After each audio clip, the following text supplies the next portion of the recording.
Este programa é livre para todos os públicos. O Senhor esteja convosco. Ele está no meio de nós. Proclamação do Evangelho de Jesus Cristo, segundo Mateus. Glória a vós, Senhor.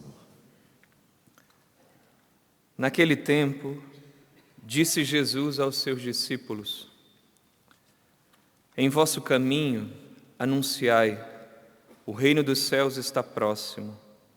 Curai os doentes, ressuscitai os mortos, purificai os leprosos, expulsai os demônios. De graça recebestes, de graça deveis dar.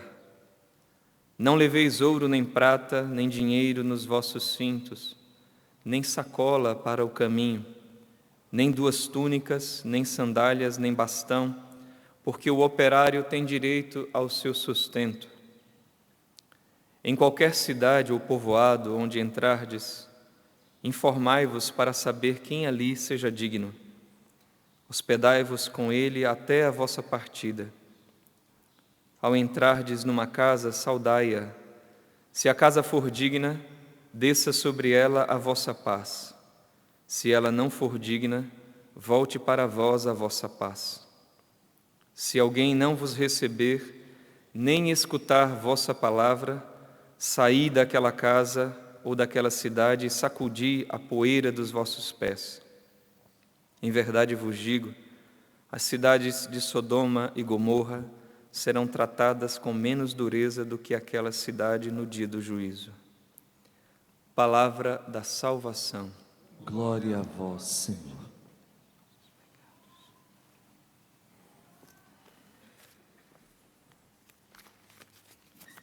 Irmãos e irmãs,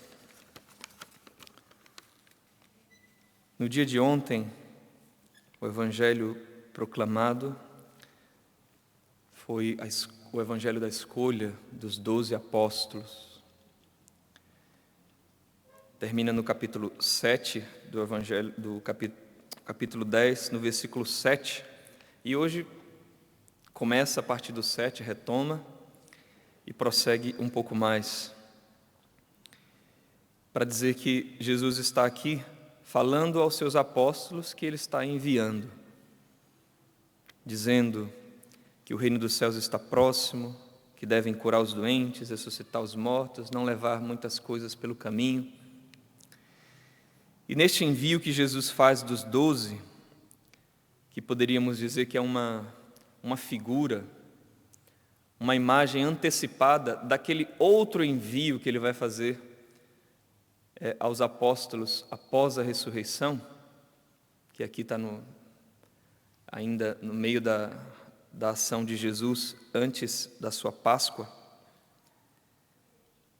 Nesse envio que o Senhor faz, nós vemos assim a missão da igreja e a missão que a igreja vai exercer no mundo, na história. Desde esse envio que Jesus diz, ide a todas as nações, para fazer discípulos, ensinar o que Ele disse, batizando em nome do Pai, do Filho e do Espírito Santo.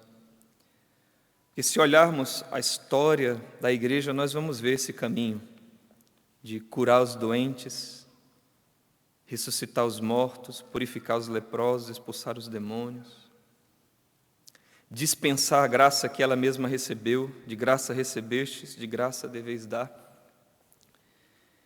E que, na verdade, é como essa missão da igreja, que ela acontece em dois âmbitos, acontece no âmbito material, na vida temporal, mas também acontece no âmbito espiritual.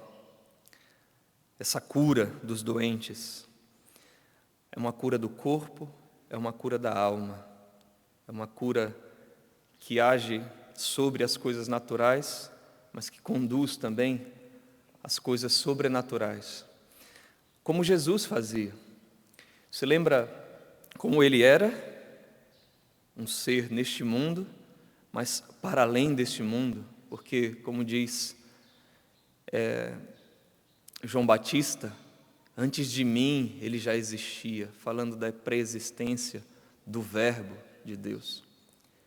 Mas como Jesus também assim era e também agia, vocês lembram daquele episódio em que aqueles homens trazem um amigo e descem pelo telhado, e que Jesus diz a eles, estava anunciando a palavra, faz um parêntese e diz: os teus pecados estão perdoados.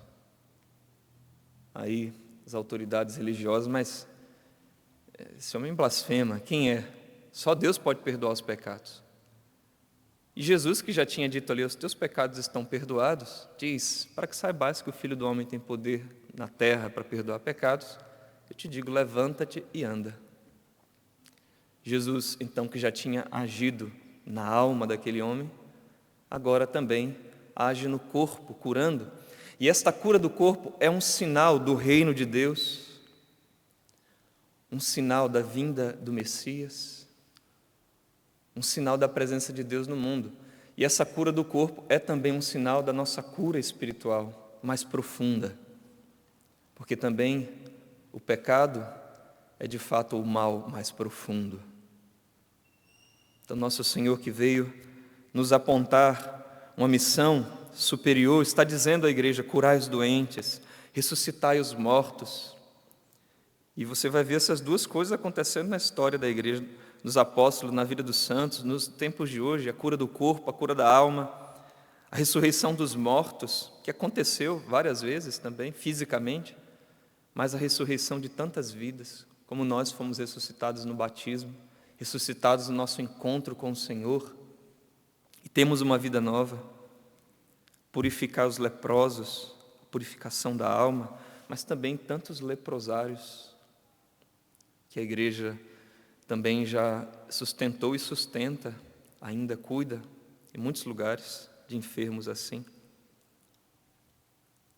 A igreja, então, concretiza e deve concretizar o que nós também ouvimos na profecia de Oséias: com laços de amor me envolvestes. Deus envolveu, na verdade. Eu os atraía com laços de humanidade, com laços de amor. A igreja é essa presença de Cristo no mundo. Contudo, realmente, apesar da igreja ter essa missão sobrenatural, ela não dissocia, como Cristo, a sua atividade das atividades temporais, como a encarnação do Verbo, o Senhor que assume também um corpo para agir no mundo. A igreja também assume a carne humana, por assim dizer, para, por meio da fé,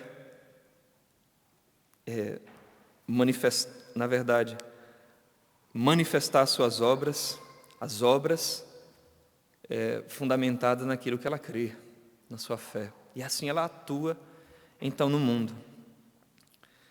Mas, como o Verbo de Deus se encarnou para nos elevar a uma vida sobrenatural, a igreja realmente tem essa missão, e ela não pode ser confundida com nenhuma obra apenas deste mundo. Não é confundida com uma ideologia, com um projeto político, com uma ação social. Já nos diz também o Papa Francisco, porque a igreja, ela é reino de Deus. Jesus está dizendo isso no Evangelho: em vosso caminho anunciai, o reino dos céus está próximo. A igreja é o reino de Deus iniciado neste mundo. Então, de modo algum, ela pode ser comparada ou tida somente como uma obra deste mundo aqui, porque perde de fato sua razão de ser e a sua missão, a qual o Senhor está enviando agora. A igreja, ela é presença neste mundo aqui, mas projetada para o céu, e assim deve ser também a nossa vida: presença neste mundo, projetado para o céu, porque só assim as nossas obras serão marcadas com um carimbo que tem uma orientação para o alto, para Deus.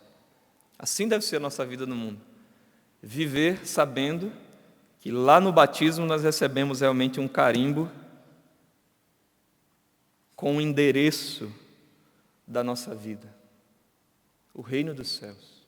Por mais que a gente tenha que, de fato, testemunhar Deus e encarnar a nossa vida de fé, contribuindo neste mundo com aquilo que a gente pode, nos associando também uns aos outros, realizando obras que possam realmente tocar a carne de Deus nos nossos irmãos, a nossa vida é orientada a ser elevada a Deus.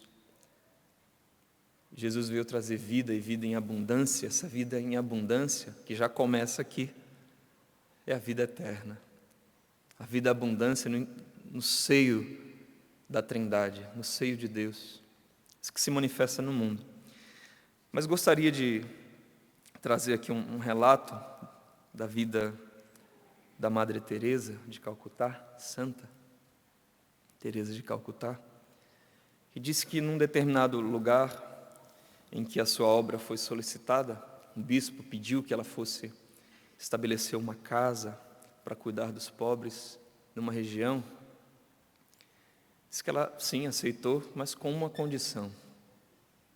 Ela pediu ao bispo, ela disse, por favor, para não colocar para cuidar das suas filhas, que iam cuidar da caridade, que o bispo não colocasse pastores, no caso, sacerdotes, que tivessem essa ideia de viver com bastão, apegados, então, como Jesus diz aqui, ouro, prata, dinheiro nos cintos, sacola no caminho, 2 túnicas, sandália, bastão, que não vivesse essa liberdade do reino dos céus, de viver realmente dependente das mãos de Deus e orientado para as coisas do alto. Que todas as obras aqui fossem orientadas para o alto. Então ela disse, não colocar para cuidar das suas irmãs, esses que muitas vezes querem fazer da igreja uma obra só natural, uma associação humana que faz um bem, como outras fazem. Não. O projeto, vamos dizer, nascido do coração de Deus, de uma mulher santa, foi sim testemunhar o amor de Deus pelos homens neste mundo, mas com o intuito de elevar esses homens também ao amor a Deus. Porque pobres destes pobres, se recebessem só pão, que já é uma coisa boa, mas só recebessem só o pão daqueles que são chamados a dar, sobretudo, o pão da palavra, acompanhado do pão material. Pobres de nós, se vivermos só para o pão deste mundo, atarefados, entulhados de atividades e de projetos só para este mundo, vivendo e ensinando os outros, demonstrando aos outros um projeto só para este mundo, esquecendo do pão da vida eterna. Porque não cansemos de repetir, não só de pão vive o homem, mas de toda a palavra da boca de Deus. E é este pão, sobretudo, sem deixar aquele outro deste mundo, que a igreja oferece a todos nós. Vamos então rezar e depois em procissão nos aproximar deste pão que o Senhor nos dá, feito no seu altar.